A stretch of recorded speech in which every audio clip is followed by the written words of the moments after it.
200 years ago, a young woman brought the greatest empire in Asia to its knees.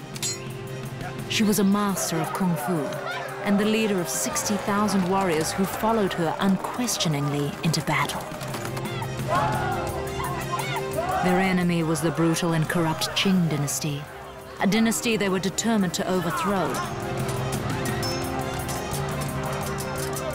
The fate of China was in one woman's hands.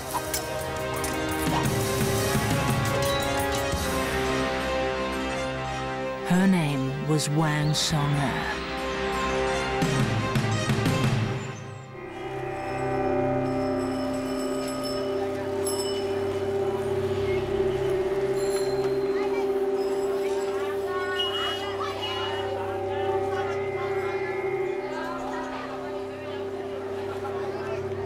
In modern-day China, Mulan is everywhere. It's a brand name. There are Mulan stamps, a Mulan hotel. There's a Mulan fast food company and Mulan beauty salons. But there is much debate about whether Mulan ever really existed. For many, the story of Mulan is a legend, which originated around 300 AD.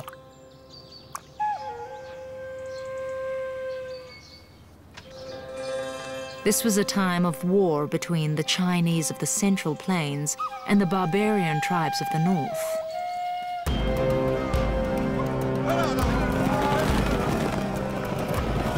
These nomadic hordes were attacking Chinese farmers near the border, and every Chinese family was required to send a man into the army.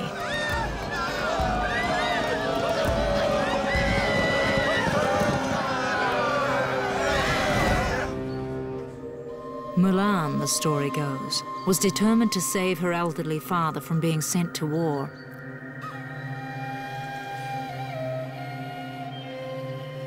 She disguised herself as a man and took his place. She fought with exceptional bravery, rose to the rank of general, and became the greatest leader of her age.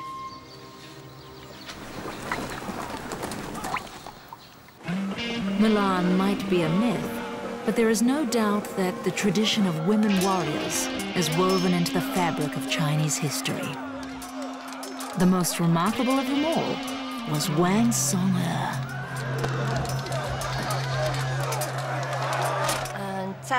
My research shows that up until 1945, there were more than 40 Chinese women who led troops in war. All were remarkable, but Wang Song'er was in the forefront of this select group.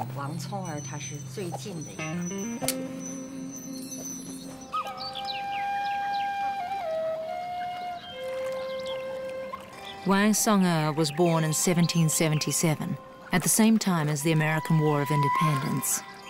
Her father died when she was about 3 years old.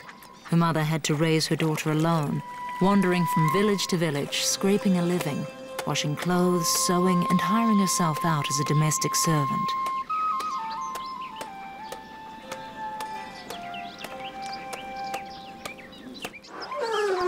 It was a hard and brutal existence for both mother and daughter.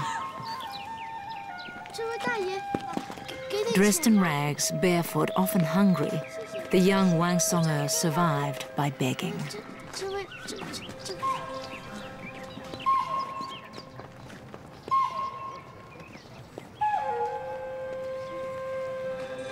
Wang Song'er was unlucky enough to be born during an especially harsh period in China's history. She was surrounded by poverty and starvation. The Emperor of China, Qianlong, was corrupt and despotic. Her childhood was dominated by her personal experiences of his brutal rule. Somewhere during this formative time, a warrior spirit rose in this young girl. Not for her the life of a downtrodden peasant.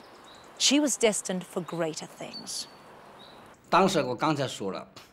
The era in which Wang Song'er lived was one of feudal rule, which displayed great oppression. The region where she grew up was known as the Old Bashan Forest. Hundreds of thousands of people lost their jobs and their livelihoods and fled to the Bashan Forest to escape their oppressors. They rebuilt their lives and rented land. But here too, corrupt landlords exploited them. They had no money, so they had to borrow at fantastic rates of interest.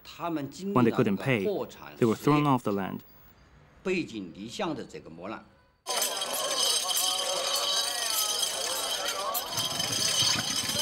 Begging meant that Wang Song-er spent a lot of time on the streets. When she was just 7 years old, she persuaded a group of street performers to let her travel with them.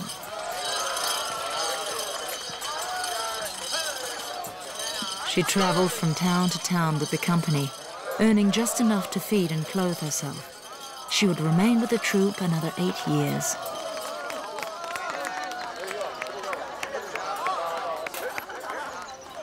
Wang Song-er grew into a proud and determined young woman. The troupe was her training academy, where she learned not just circus skills, but also martial arts.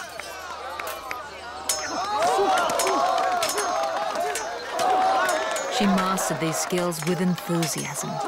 As a woman from a poor background, it was essential that she could defend herself.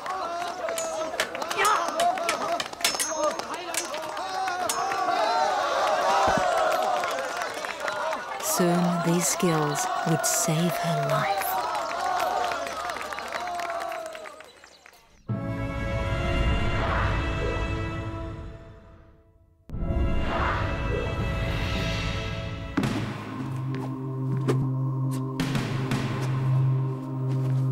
Chinese warriors have always regarded martial arts as the pinnacle of military prowess, and Wang Song-er was now considered an expert.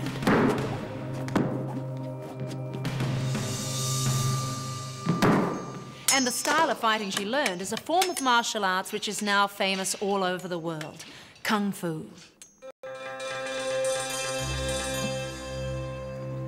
This discipline is the original martial arts skill.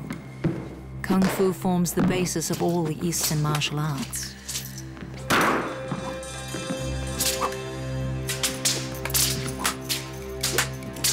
Kung Fu weapons are the tools of monks and peasants, simple farm implements. The chain was used by warriors to overcome the efficiency of the sword at close range and to reduce the long-range advantage of a spear or pike. It's a difficult weapon to master, and even the slightest slip can mean injury to its user.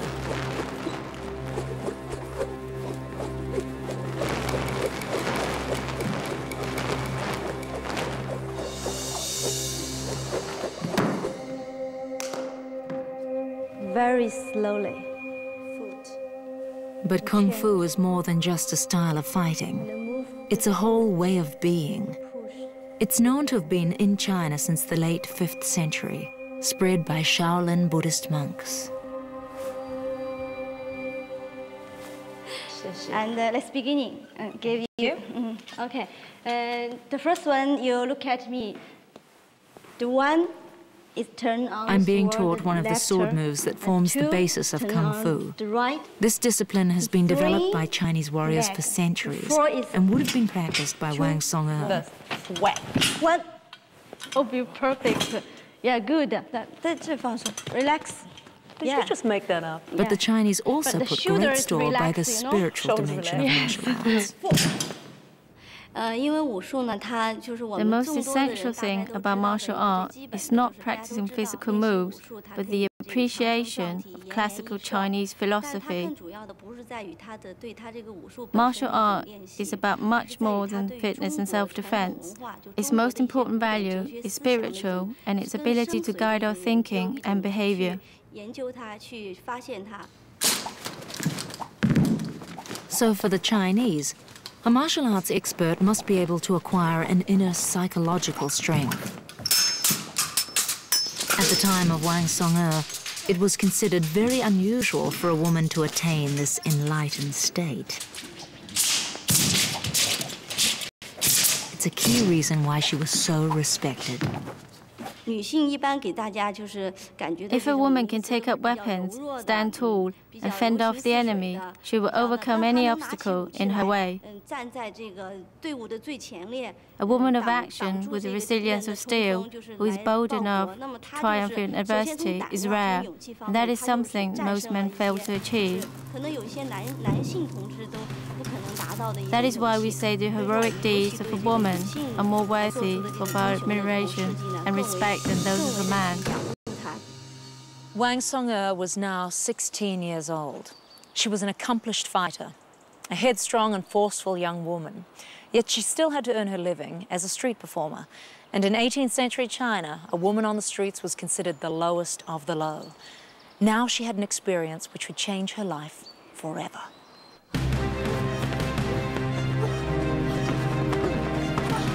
She had had to fight off attacks from men before, but this time even her formidable fighting skills could not save her.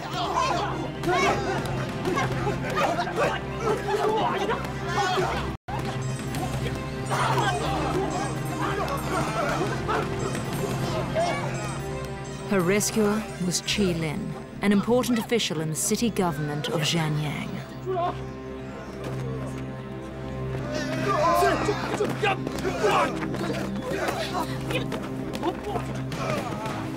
But behind his respectable job, he concealed a dramatic secret.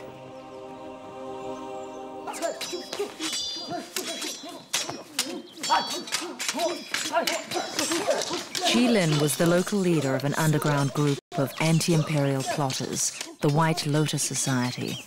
This was a clandestine association committed to ridding China of the emperor. Qi Lin had charm, good looks, and a sense of destiny, an eternally irresistible combination. Wang Song-er fell in love and joined Qi Lin and his cause. She now had a man and a mission. Together, in secret, they planned a rebellion. The brutality and corruption of the emperor's forces was growing daily. They had little difficulty in recruiting new members. The White Lotus Society had its origins in the 13th century as a revolutionary Buddhist movement. Now, in the 18th century, it reappeared. It provided the leadership and the inspiration for a rebellion against the Qing. It promised personal salvation in return for the loyalty of its members.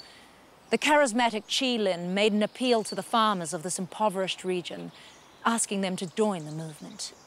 The first 100 years of the Qing dynasty were good for China and its people. But by the middle of the reign of Emperor Qianlong, decline had set in. It became a time of darkness. Officials became staggeringly corrupt. The poor people lost everything and unemployment rose to alarming levels.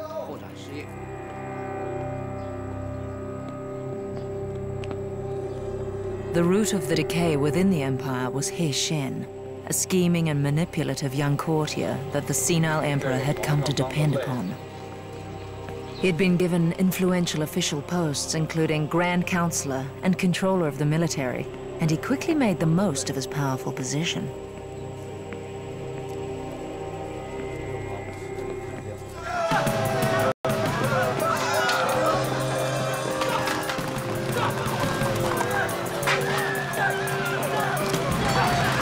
Under He Shen, bribery became widespread. Taxes were raised again and again. The poor, as always, bore the brunt of it.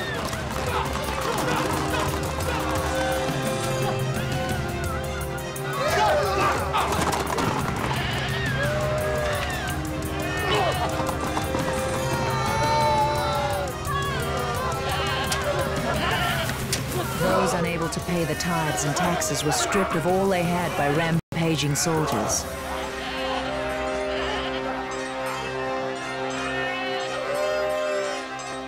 And nature was making matters even worse.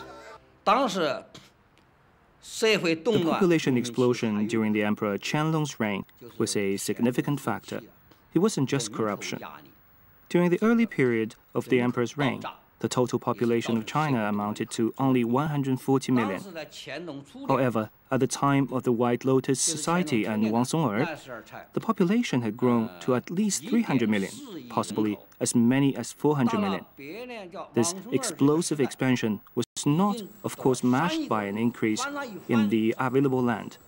This became a serious problem, and peasants had difficulty in making a living and feeding themselves. The emperor turned a blind eye to the corruption in his court. As China descended into chaos, He Shen amassed a fortune, estimated at 900 million silver ingots, which today would be worth about $500 million American dollars.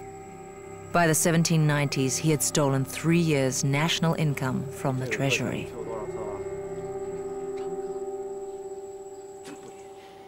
He Shen's excesses drove Wang Song'er and Qi Lin's revolutionary zeal.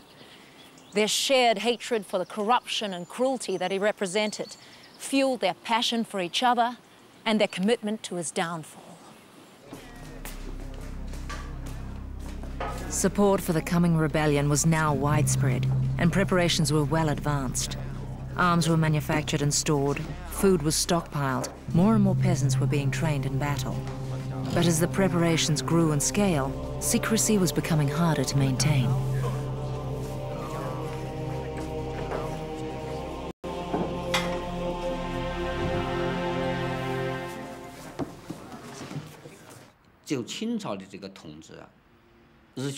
The local authorities, who were ordered to suppress the White Lotus Society, took bribes and forced people to pay, irrespective of whether they were members of the cult or not. So innocent people would be arrested on charges that they belonged to the White Lotus Society. Many paid the bribes, and then found that the authority were demanding yet more money. They were forced into destitution, and this behavior only encouraged people to join the rebel White Lotus Society.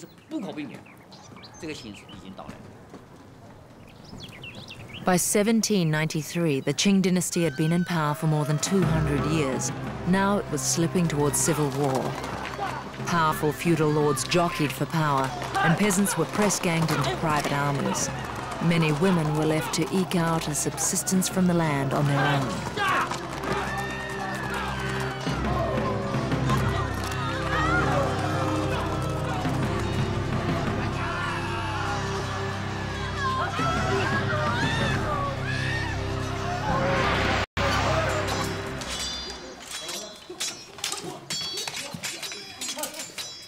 It's perhaps no surprise, with so many men forced into servitude or army service, that women should turn to the White Lotus Society for support, and to give their support in turn.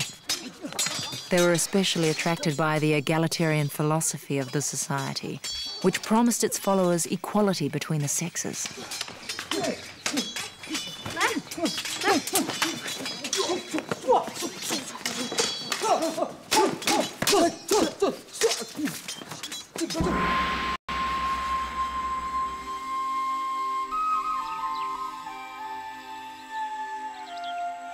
It was in this period of turmoil that Wang Song'er and Qi Lin married.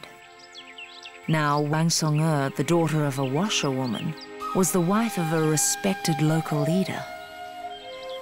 They had known each other for almost a year and were seen as the perfect couple.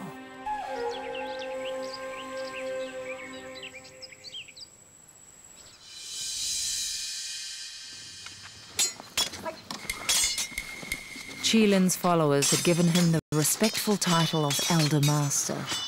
As a sign of the esteem in which they held Wang Song'er, they gave her the title of Second Master. They had prepared together for 2 years. Now Wang Song'er was ready to follow her husband into battle. But fate had decreed that she would never fight alongside him.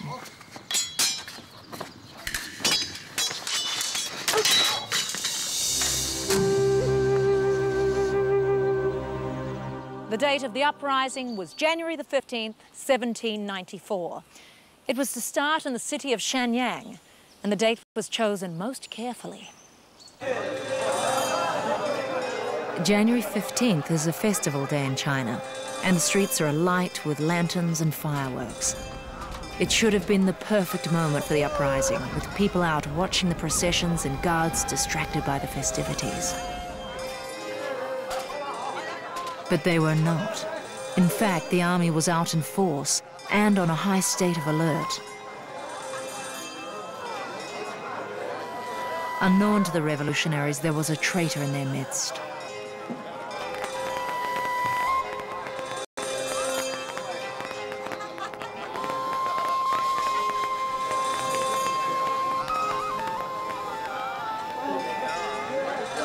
He had sold out his comrades for 2 silver ingots. The army knew their every move.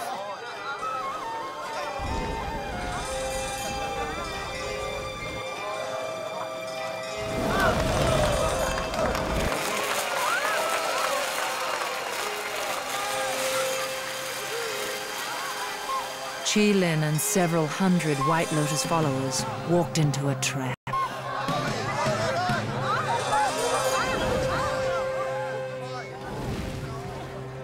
Unseen, Wang watched in horror.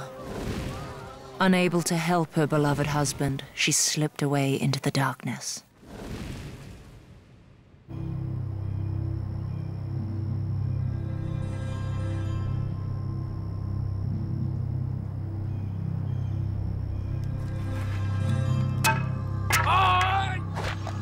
When news of his execution reached her, she was suicidal with grief.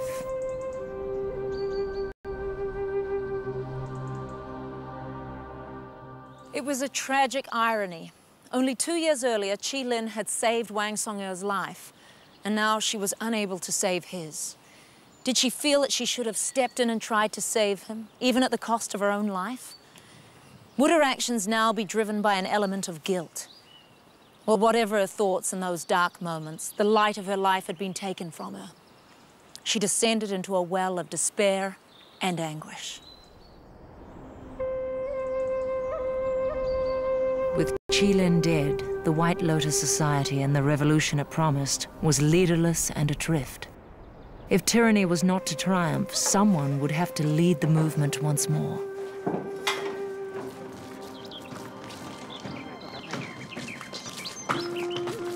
Just 7 miles outside Jianyang, from the solitude of the monastery where she had taken refuge, Wang Song'er reached a momentous decision.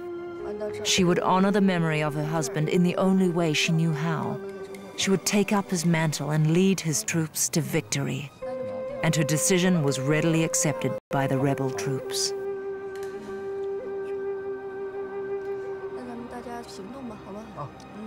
Wang Song'er did not lose courage.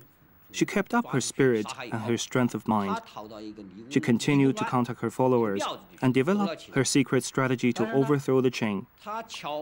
She kept recruiting new members to the society and expanding her army. She prepared for each armed attack, quietly and methodically.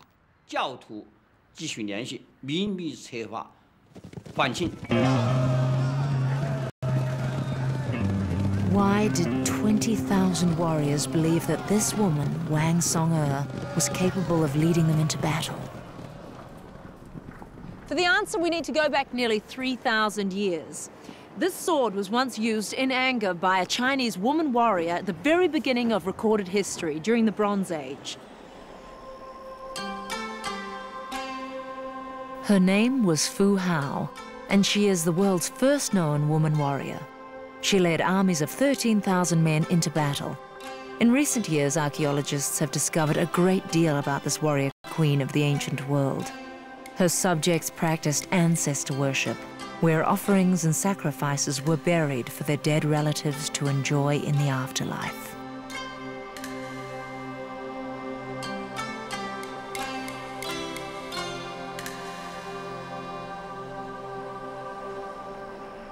This is the ancient city of Anyang. It's one of the most important archaeological sites in all of Asia. It was the capital of the Shang, the first imperial dynasty, which ruled from 1554 BC to 1045 BC. Anyang, 400 miles southeast of Beijing, is now one of the world's most important Bronze Age sites. And since it was discovered in the 70s, it has produced some extraordinary relics. In 1976, Chinese archaeologists made an extraordinary discovery here at Anyang, a find to rival some of the finest discoveries of the Egyptologists.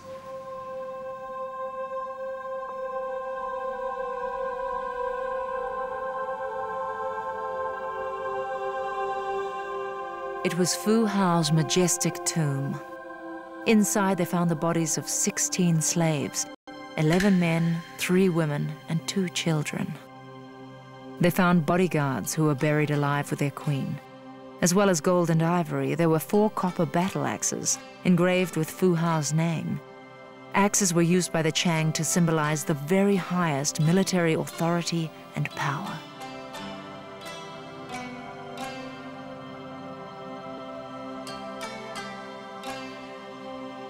These chariots were buried with slave charioteers, horses, and grooms. There are 6 chariots behind me were unearthed here. They are very complete. They are the earliest animal-drawn carriages ever discovered in China. Some chariots were buried with 2 horses and some with none. Some are decorated with delicate bronze ornaments, and some have slaves in them. Some slaves in the chariot have even been cut in half. It's a graphic demonstration of the cruel institution of burying slaves, some dead and some alive.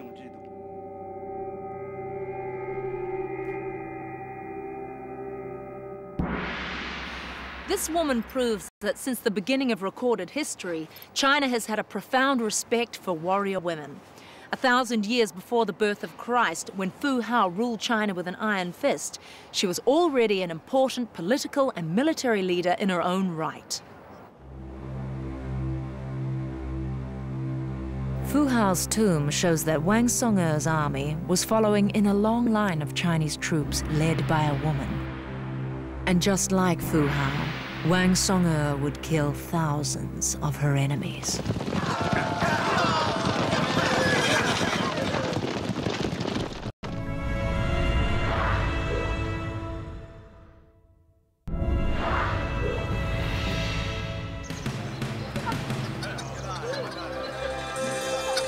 By the spring of 1796, rebellion was breaking out in the neighboring provinces of Hubei and Sichuan. Wang Song'er decided that the time was right to put her grand plan into action. As a mark of respect to her dead warrior husband, she cut her hair and dressed in a white robe. In China, white is the color of mourning and symbolizes grief.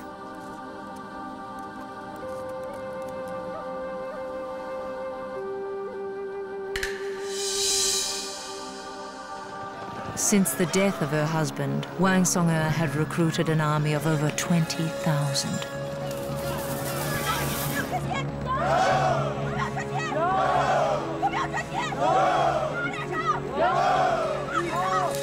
Wang Song'er was their leader and general. They were convinced that this young daughter of a washerwoman would lead them to victory against the strongest power in all Asia.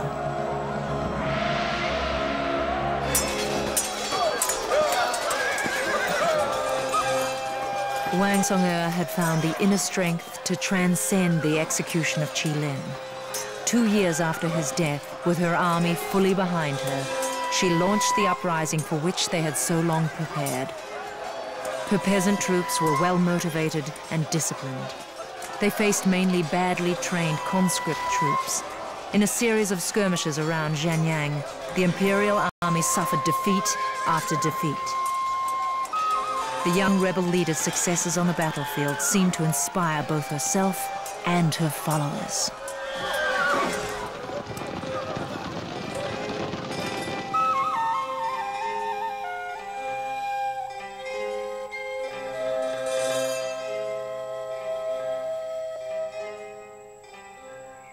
Like all great leaders, Wang Song'er commanded her men's respect by setting an example.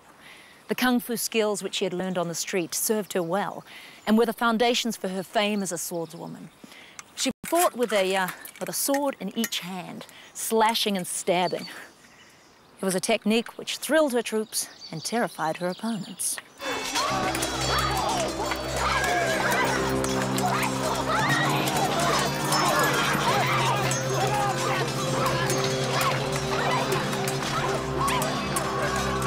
She even used this technique on horseback. This feat of wielding two swords whilst riding at great speed demonstrates what great riding skills Wang Song'e had. She was able to command a horse just using her legs and her feet. In fact, this skill is still widespread in northern China today.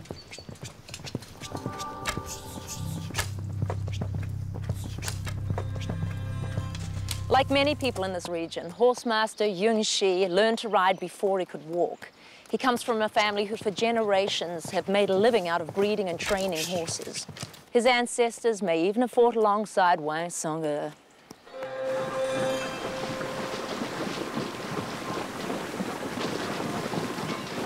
The rebel army now began their major campaign. It was a remarkable conflict. On the one side, peasants without power, led by a girl. On the other, the forces of Asia's greatest empire, led by the emperor's best generals. It should have been a walkover. But despite her youth and inexperience, Wang Song'e proved to be an extraordinary commander. She was cunning and unconventional.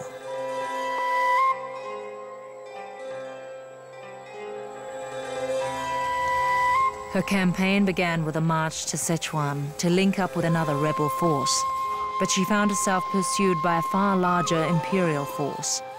So she split her troops into squadrons of a few hundred soldiers, who lay in wait and picked off the pursuers one by one. She employed an extensive network of spies and scouts, who reported enemy strengths and locations. When this reconnaissance detected a weakness, Wang Song'e massed her troops and attacked.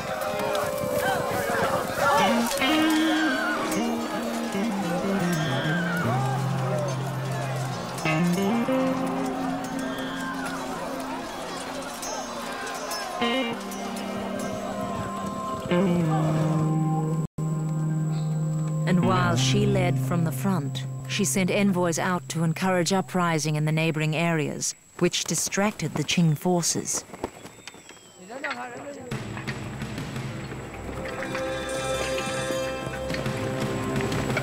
Enemy foraging parties were attacked without mercy. One of her most successful tactics was to surprise them with a shower of arrows. To protect themselves, the Qing would lift their shields above their heads, only to find that Wang Song'e had ordered another contingent of archers to fire directly into their flanks.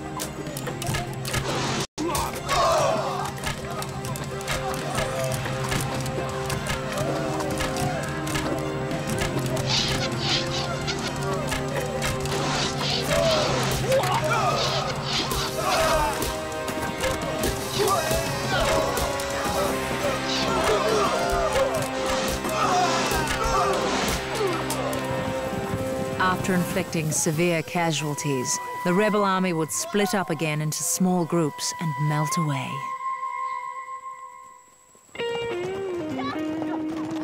Wang Song'e's lightly equipped forces were able to make fast progress towards Sichuan. As they traveled, they had the support of peasants who fed them. But for the imperial army, it was a different story. An army on the move is like a mobile town. It needs vast quantities of food and water just to survive.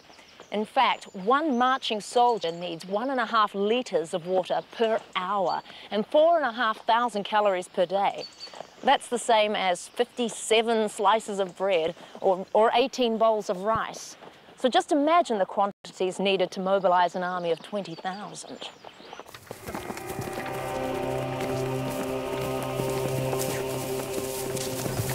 Qing commanders were dispatched in small units to raid villages for animals and water and to strip the land of crops. They were an ideal target for Wang Song'e's guerrillas.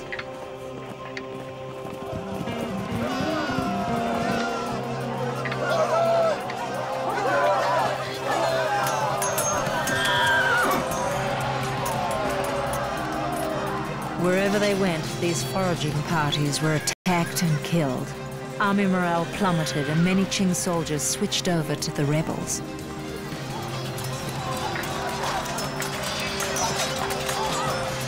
The emperor's army just didn't know how to fight an enemy that hit hard and then disappeared as quickly as they had arrived. This Qing force had never fought such an unconventional army and was constantly kept on the defensive, never quite knowing when the rebels would attack next. It was a classic way for a smaller force to overcome a larger one.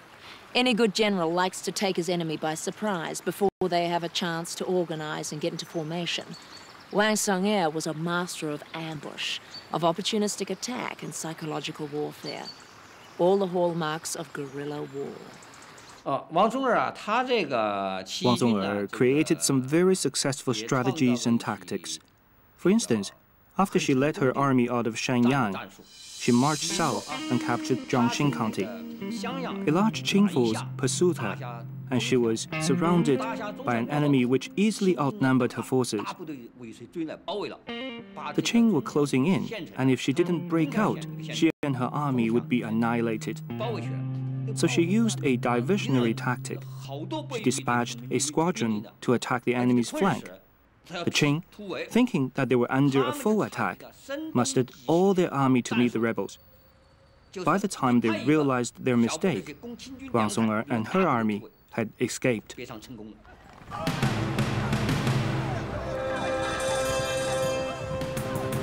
The rebels would retreat to encourage a disorganized pursuit, and then suddenly turn and surprise the enemy. The mountains of northern China provided the perfect terrain for Wang Song-er's guerrilla army. The Qing force was surprised time after time by peasants who proved to be better trained than the soldiers.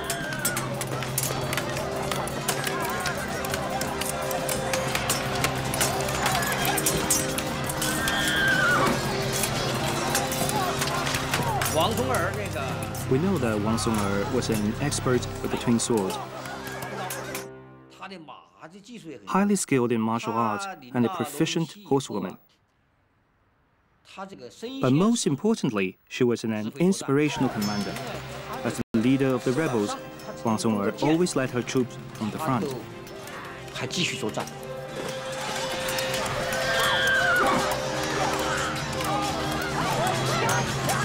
She held the respect of her troops, not just because of her bravery, but also through small gestures of kindness. There is a number of accounts of her going to the aid of her wounded comrades in the thick of battle, even shredding her own clothes to make dressings for her wounded soldiers.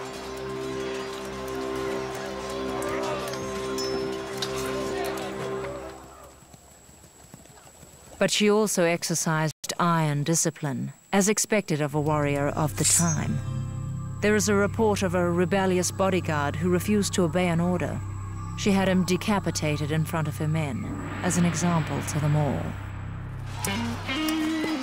She was a girl barely out of her teens, but her leadership was unquestioned. She was always found in the thick of the fighting, and the sight of her riding across the battlefield, wielding her trademark pair of swords, was sufficiently terrifying to put the enemy soldiers to flight. In the hands of trained professionals, this sword would be a formidable weapon. Wang Song-er and her cavalry were masters of it.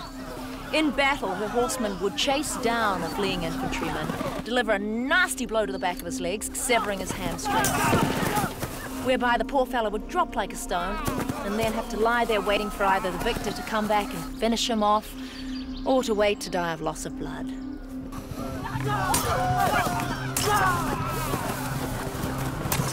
Swift, well-trained horses were a vital ingredient to Wang Song-er's success. The horses of Wang Song-er's peasant cavalry were small animals like these. They've got these big wide hooves, shaggy hair and long manes. They're incredibly hardy and can cope with extreme temperatures, which is pretty important in a country where there's a 50-degree difference between summer and winter. They're also really smart. They can respond to directions given by just a rider's knee or to verbal commands, which will leave a rider's hands free for, say, shooting arrows or wielding two swords. But perhaps even more amazing is the fact that Wang Songhe's horses were trained to help out their rider in a close-quarter battle by lashing out at the enemy with their hooves and teeth.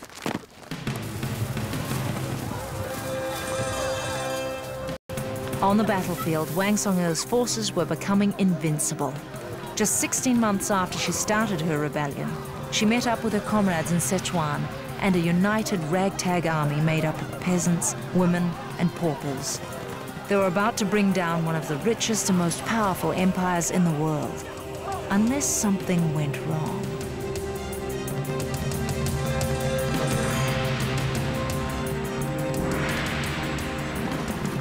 Wang Songhe linked up with leaders of the peasant armies from 5 provinces. Together they formed a single force of 100,000 warriors. They were now a formidable power who would confront the emperor's army head-on. Wang Songhe's peasant uprising now presented a serious threat to the emperor. Somehow this young girl, barely out of her teens, a street performer no less, was the leader of an army which was shaking his empire to its foundations.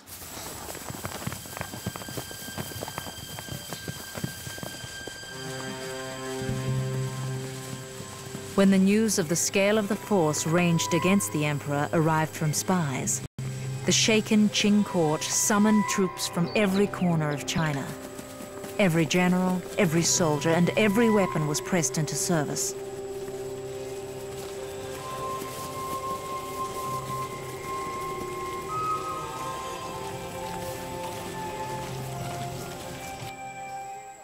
Wang Songhe had her spies too. She wanted the entire rebel force to confront the massing Qing armies before they had a chance to attack. She reasoned that they would have the advantage of surprise, as the Qing would never expect an attack on their route down to Sichuan.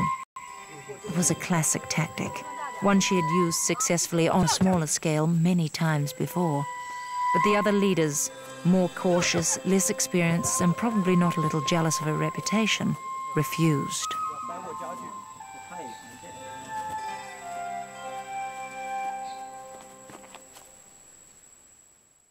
For the second time in her short life, Wang Songhe had to reach a fateful decision. Choose caution or action. Should she listen to others, or should she believe in herself and follow her heart and the husband she had loved but lost?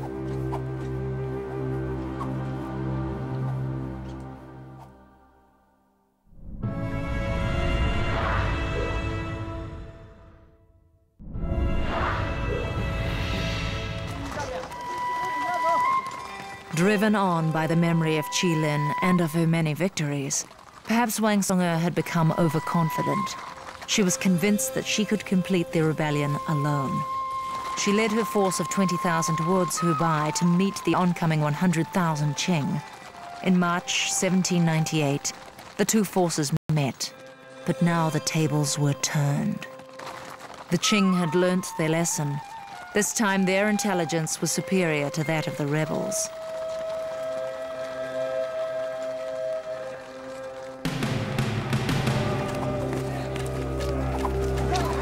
Wang Songhe was ambushed at Hai Shut Gully in Hubei province.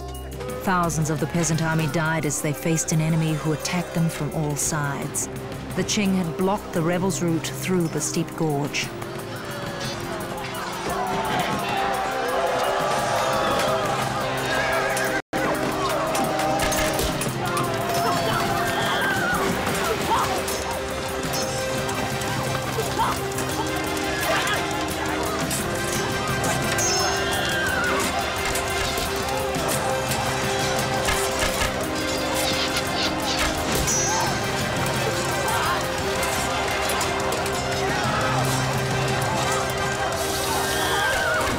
It was a massacre. The Imperial Army had chosen the perfect location for a surprise attack.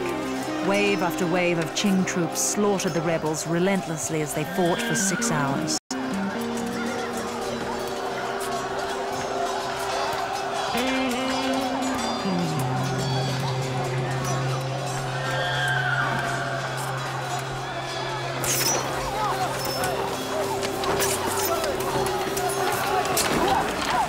It was a bloody battle which could only have one outcome.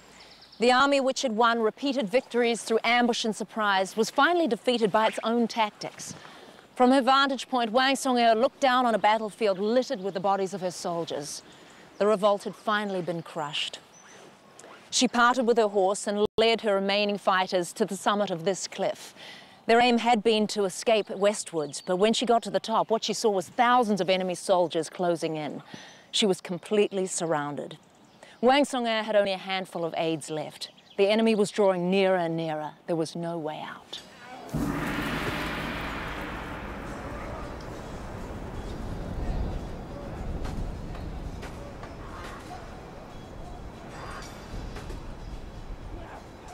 Wang Song-er had fought her way out of a life of poverty.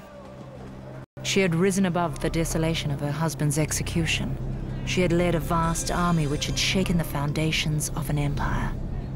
But now only humiliation and defeat lay ahead. There was only one honorable way forward.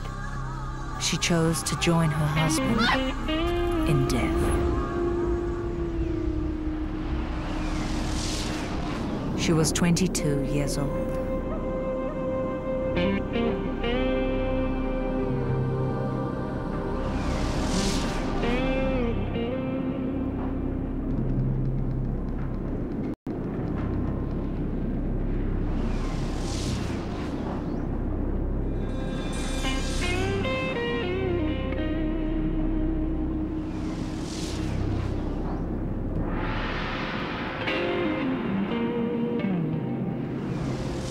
But she did not die in vain.